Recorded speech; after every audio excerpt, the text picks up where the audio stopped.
Salam əziz abituriyentlər, hər birinizi xoş gördük. Bugün istərdim ki, mənə ən çox verilən bir sualı cavablandırım. Deməli, ən çox soruşulan suallardan biri odur ki, müəllimə, qrup dərsimi yaxşıdır, yoxsa fərdi dərsmi? Valla, digər fənlərdən xəbərdar deyiləm, amma öz adımdan danışsam, mən deyərdim ki, qrup dərsi daha yaxşıdır. Çünki uşaqlar, qrup dərsi daha maraqlıdır, vaxt çox tez keçir, həm də ki, qrup dərsində uşaq mövzunu dəfələrlə eşidir. Bir sözü dəfələrlə eşidir. Məsəl üçün, mənim özüm dərsdə nə edirəm? Hər bir ümumi şəkildə sual-cavab olunmur. Ümumi şəkildə xəritə göstərilmir. Hər bir uşaq fərdi şəkildə, məsələn, qrupda 10 nəfərdirlərmi, 2-2 hamısı çıxır, eyni dərsi xəritə üzərində danışırlar mənə. İnanın ki, bunu çatdırırıq. Hər dərs biz bu prosesi eləyirik, testlərimizdə yoxlayırıq.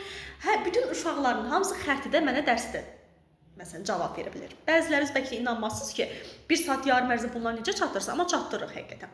Yəni, yerdə qalan uşaqlar özlərinin əvvəlki bu dərsi danışanda istərsəməz qulaq yaddaşına o dərs qalır, göz yaddaşına o dərs qalır. Amma fərdi dərsdə sən onu bir dəfə deyirsən, qrup dərsdə dəfələrlə deyişdirsən və yaxud da ki, mövzu izah edirsən, fərdi şəkildə sən onu bir dəfə sual verirsən, o sualı bir dəfə verirsən. Amma qrupda biri başa düşəndə digər uşaq başa düşmür. Məcbursan ki, onu bir də izah edəsən və sən yenə nə olur? Bir sözü dəfələrlə eşitmiş olursan.